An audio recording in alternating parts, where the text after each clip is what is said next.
Welcome back to Movies TV Mad. You can follow me on X at Movies TV Mad and on Instagram and on Threads at Movies TV Mad X. A very warm welcome to Friday's edition of the DC Universe Daily. I've been watching television and movies for a very long time, so I know what I like to see in a movie and a television show, and within a story. I don't necessarily need to have big names playing characters, whether they're known or unknown, but in terms of normies, you need something to pull them towards your movie.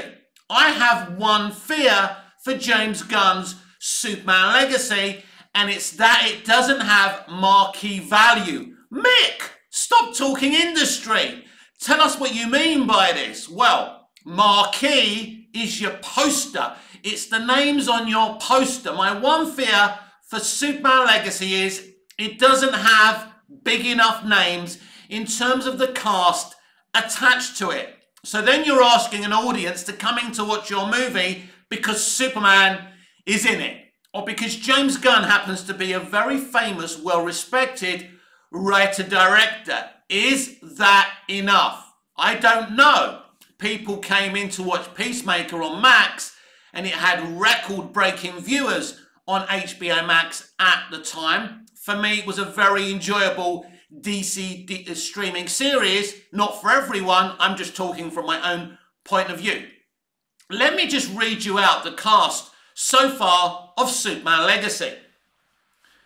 David Corenswet as Clark Kent and Superman. Now, David is a very, very good actor. He's going to be an excellent Clark and Superman, I'm quite sure of that. You don't need somebody famous to be playing Superman. But let's, before we get into this a little bit more, let's go back to the past and see, you know, the more successful versions of Superman movies that have done well. In 1978, the billboards and posters didn't really have Christopher Reeve's name on it. They had two names, two very famous names. Marlon Brando, just coming off the big success of The Godfather and everything else he had done. Brando was at his peak. They cast him as Jor-El and Gene Hackman as Lex Luthor. These were two huge billboard names. Most people didn't go and watch Superman the movie back in '78 because it was a Superman movie. People weren't really interested in superheroes, and Superman had done his pieces by then. Not a lot of people were buying his comics anymore. He'd become an agent of the status quo. People went to see Superman the movie because one of the most famous actors, brilliant actors of all time, Gene Hackman and, you know, Marlon Brando were in that movie. And what happened was, by being attracted by those marquee names, they actually fell in love with the film that they were, you know, Marlon Brando is barely in Superman the movie for 10 minutes. But he's the magnet. He's what pulled audiences to see a Superman movie. Now, I understand times have changed. And, you know, it doesn't necessarily mean just because you've got big names in a movie that it's going to be successful. It's not a must. But I think in terms of a Superman movie, a good Superman movie, it can help. Is Superman enough to drag people to audiences? Let me say that again. You know, is a Superman movie enough to drag audiences to the cinema? A Superman movie has never made $1 billion. Never. Never on its global release. We talk about translating figures for today. Superman the movie would have made well over $1 billion. But we're not talking about that. Superman the movie didn't make $1 billion. It did very, very well for the time, around 400 million, which was huge at the time. Don't get it twisted. Superman 2 did well. Superman 3 was solid box office. Superman Returns, you know, didn't make enough. It didn't even make 400 million, which wasn't a lot at that time, because there was IMAX screens. I think there was even maybe 3D screens for... Was there 3D? I'm not sure. And Superman Returns didn't make much money. But if you look at Superman the movie and Man of Steel, as we've explained, Not only was Marlon Brando and Gene Hackman in Superman the movie, Glenn Ford played Jonathan Kent. And if you know your cinema history, you know Glenn Ford was a huge actor. And, you know, so there was massive reasons to go and watch that movie back then. Not just it being a Superman movie, because back then, as I said, that wasn't a big enough pull. Superheroes weren't the thing people wanted to go and see in cinemas. Man of Steel has Russell Crowe as Jor-El and Kevin Costner as Jonathan Kent. Huge reasons to go to that movie, despite it being a Superman movie. Now, Man of Steel also never made $1 billion. It made just under $700 million. What does that box office tell us? That people were attracted to that version of Superman, but there were divisive elements to that movie that put people off, either from seeing the movie at all or going back to rewatch the movie in their droves. And if there were certain issues that weren't within the movie, I think that movie would have got really close to $1 billion. But the box office for Man of Steel, at the very least, tells us there was still an interest in Superman back then. Smallville had just come off the telly, a huge show, one of the greatest live-action Superman adaptations of all time, as far as I'm concerned.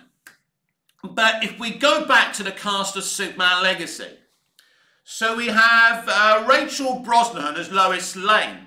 Now, she was in a very famous, I think, streaming show on Amazon, wasn't it? The Fabulous Mrs. Maisel, which is a period piece. She's outstanding in that.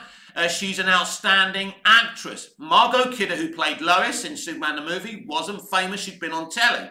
Same as Rachel. So again, there's not really an issue with the actor playing Lois Lane being famous. Now, Lex Luthor is being played by Nicholas Hoult, who probably is the most famous person in this movie. It's outstanding casting. He will absolutely be a great, uncompromising Lex Luthor. I have no doubt. It's great casting.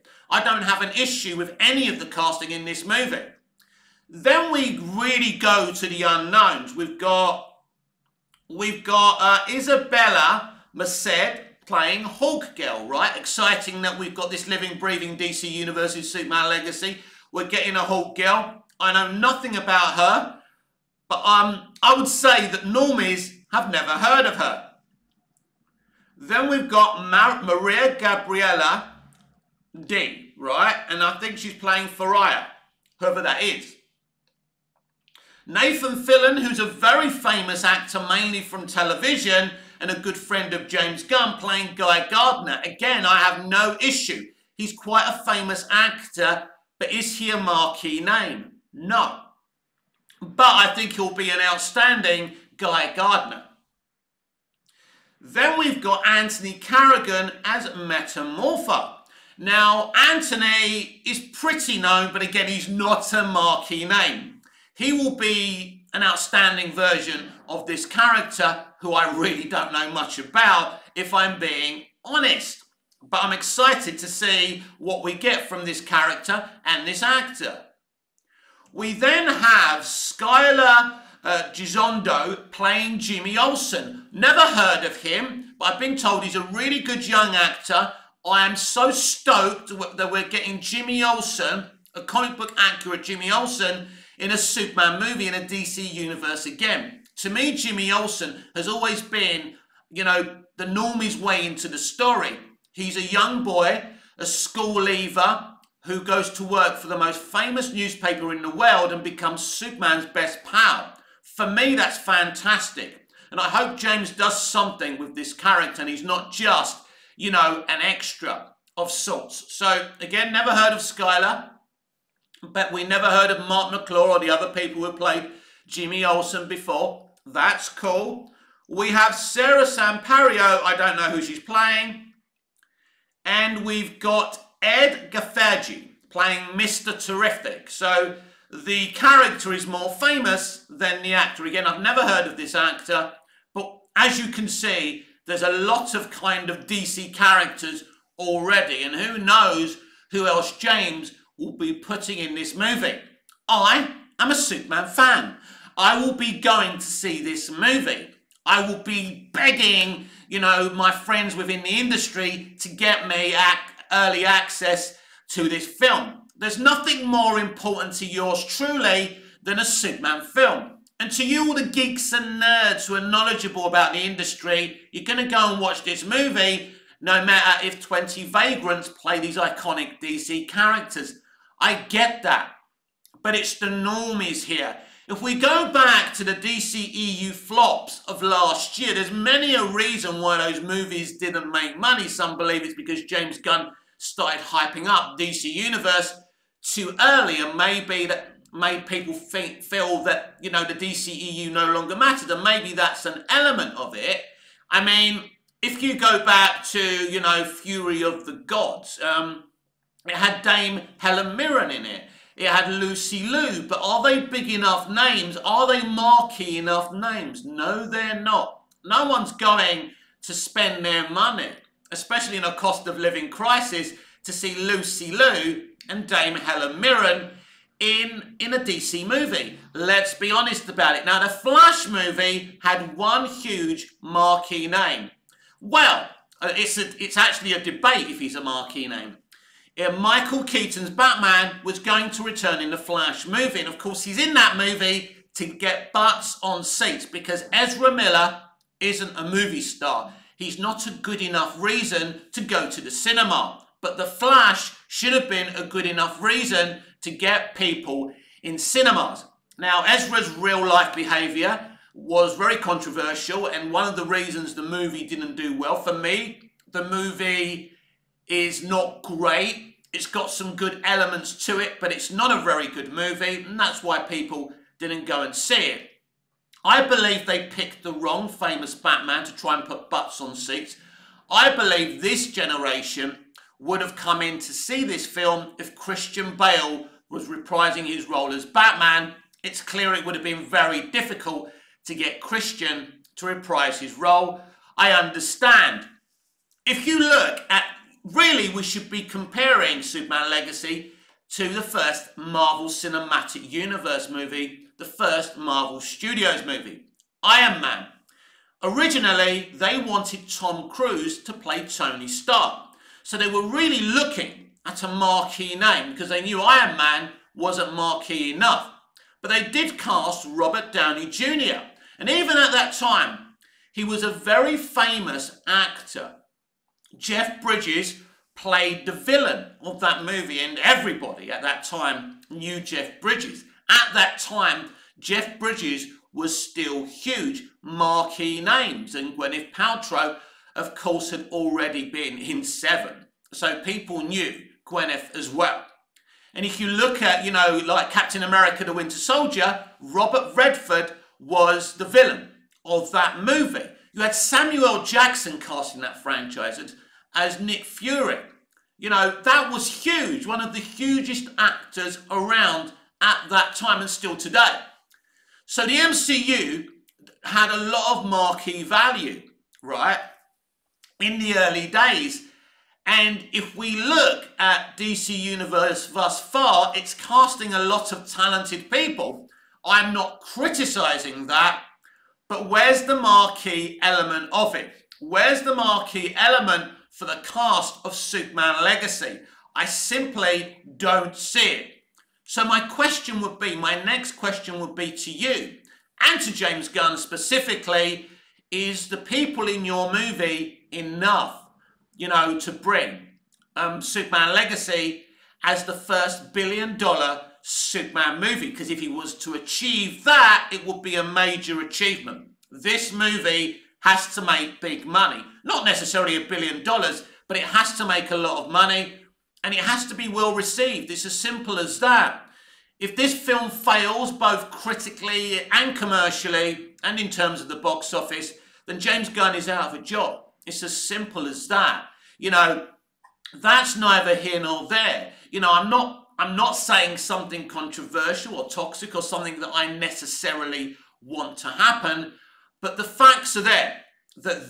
I think the whole future of Warner Brothers Discovery hinges on DC Universe and what they do if this franchise fails. So it has to succeed. Now, the era of the film star isn't a thing anymore. You can be in a superhero movie and then go and be in a movie that tanks. You can be in a superhero movie that makes $1 billion. Tom Holland, right, was in Spider-Man No Way Home. Tobey Maguire was in Spider-Man No Way Home. Zendaya was in Spider-Man No Way Home. Mostly the stuff that those actors do is either moderately successful or not successful at all. We are not in the era of the movie star, and I get it. But maybe that's one of the issues that's seeing Hollywood fail today. That there are not accessible, because they are accessible, they're on social media after all.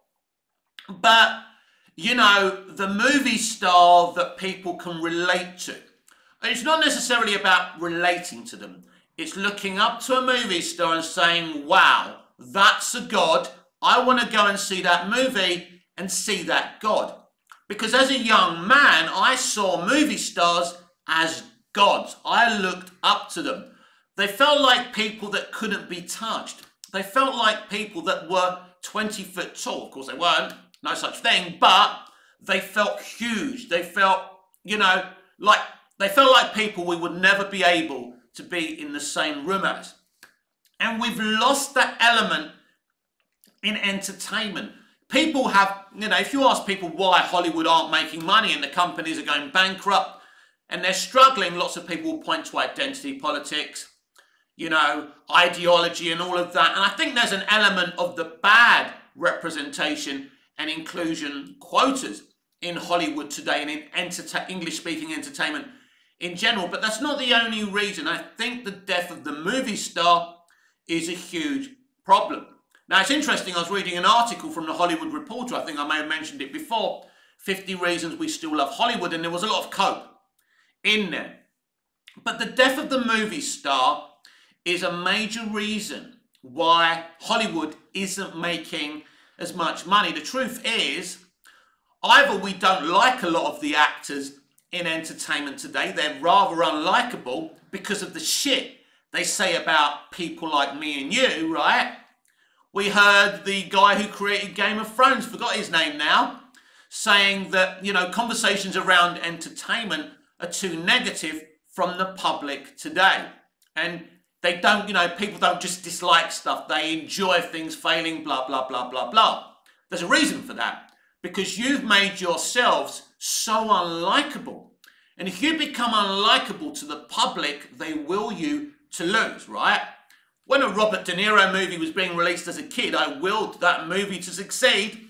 I wanted to see that movie because I liked Robert De Niro, because I felt he was making the effort to entertain me, right? As a kid, my television was a portal that got me out of the depressing, cruel real world. The real world that didn't like me for being shy, for having no confidence, for having learning difficulties, for having dyslexia, right? These were, you know, so I didn't want to be in this world. I wanted to watch my my telly was my best friend. I barely had any friends. I barely understood the world around me. I used to lock myself in the toilet so I wouldn't have to go to school. I was scared to go to school. My only friend was entertainment, television and film. And I feel that entertainment isn't our friend anymore. I've said this many, many times. There's a reason that the Friends sitcom is the most watched television show on streaming and broadcast and cable even today. And the new stuff isn't being half as viewed as Friends and 24 and the great stuff they used to make in terms of films and television. So the death of the movie star is a problem, because you could attach big movie stars to a great movie like Superman the movie, it would work. You could attach, you know, Sir Alec Guinness to a Star Wars movie, and that would help a great movie. You could still take him out of it, and that movie would still have been as successful as ever, but it helps your movie. Because releasing Superman in 1978 and attaching Marlon Brando and Gene Hackman gave that movie legitimacy. Having Russell Crowe and Kevin Costner, and even Diane Lane to a lesser extent, let's not forget, I forgot that Amy Adams was in that film as Lois Lane, and she was a huge star even there. Attaching those names to Man of Steel gave that movie legitimacy. Casting Ben Affleck as Batman gave Batman vs Superman legitimacy, right? Casting Jesse Eisenberg as Lex Luthor gave that movie legitimacy. Yes, people question the casting of Jesse as Lex. People question the casting as Ben, as Batman Bruce Wayne. But they were huge names. And those movies had attention because of those huge names, right? So I'm not saying that Superman Legacy will automatically fail because it doesn't have any huge names attached to it. Because as I say, we're going to go and see the movie. But we're not enough.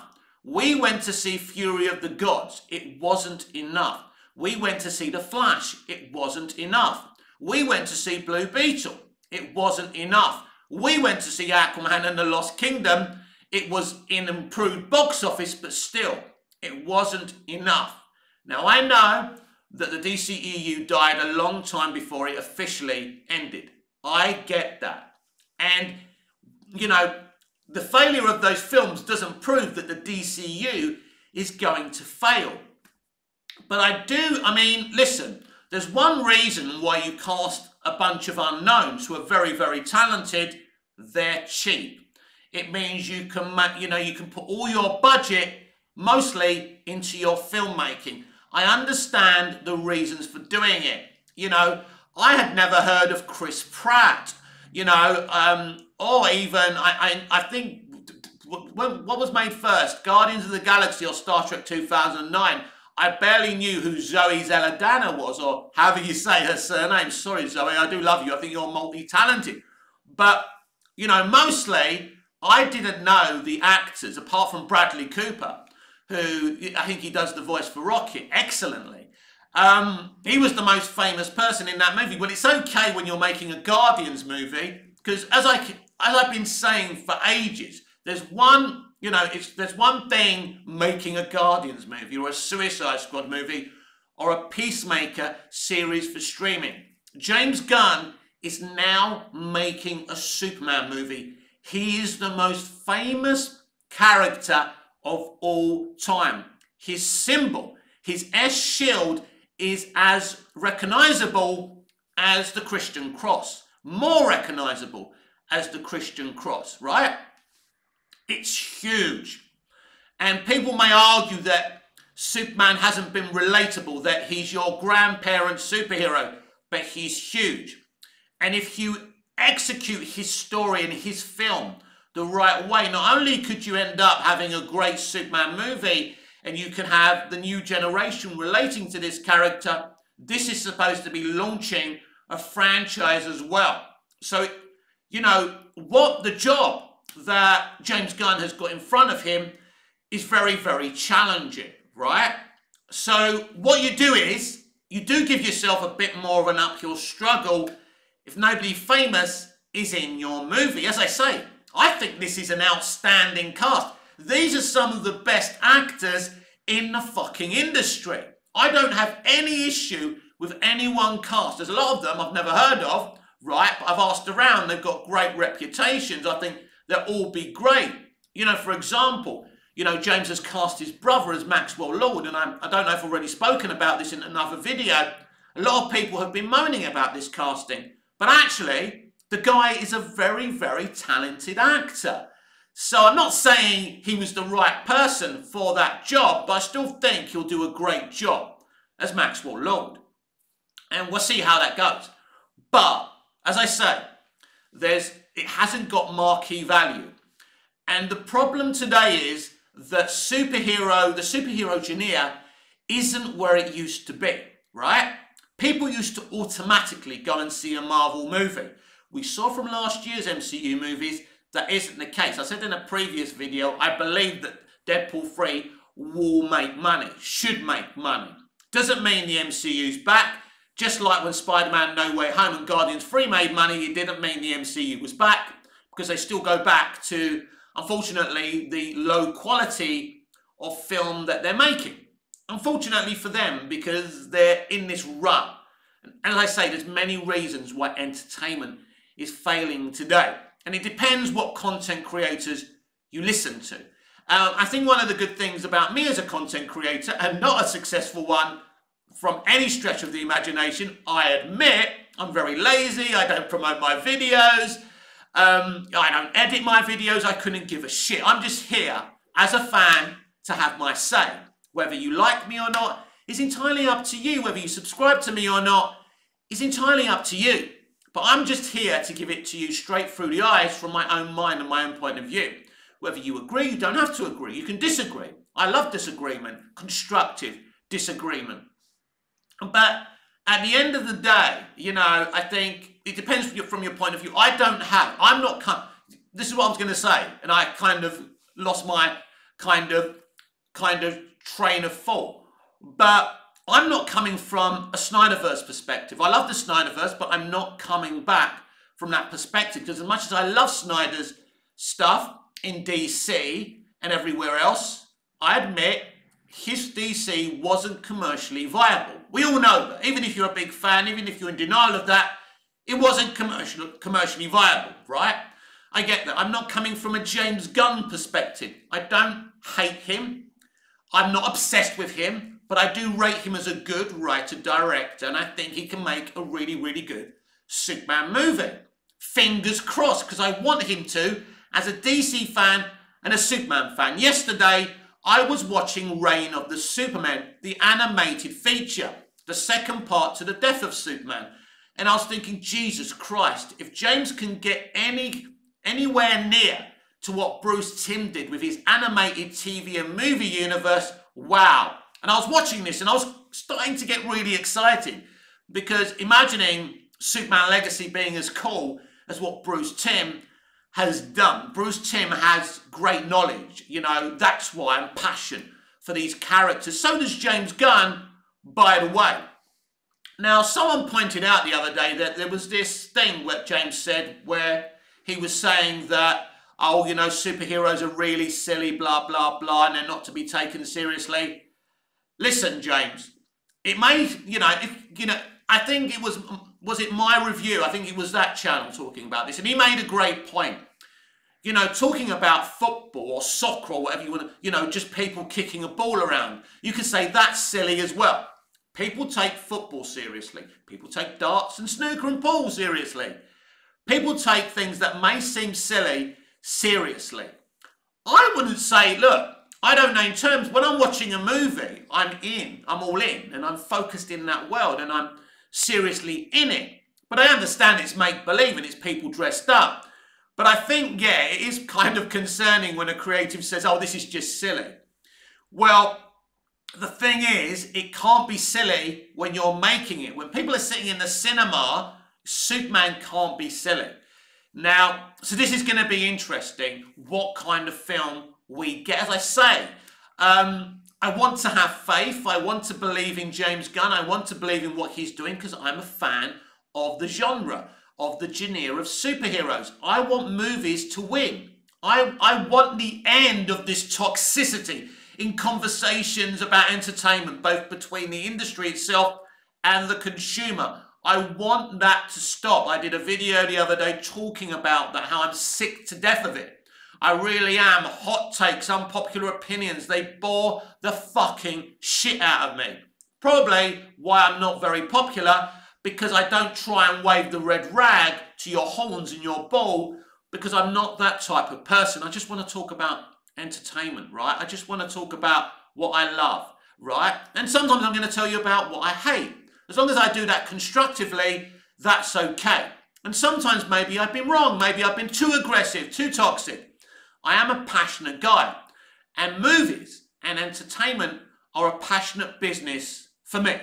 I'm not going to lie. I'm not going to pretend, right? So there's that. So I hope that James Gunn can make a Superman movie on a level. We don't even know who the villain of Superman Legacy is going to be. Lex Luthor will be in it. almost certainly won't be the main villain, thankfully. But it's important to have Lex as part of the story.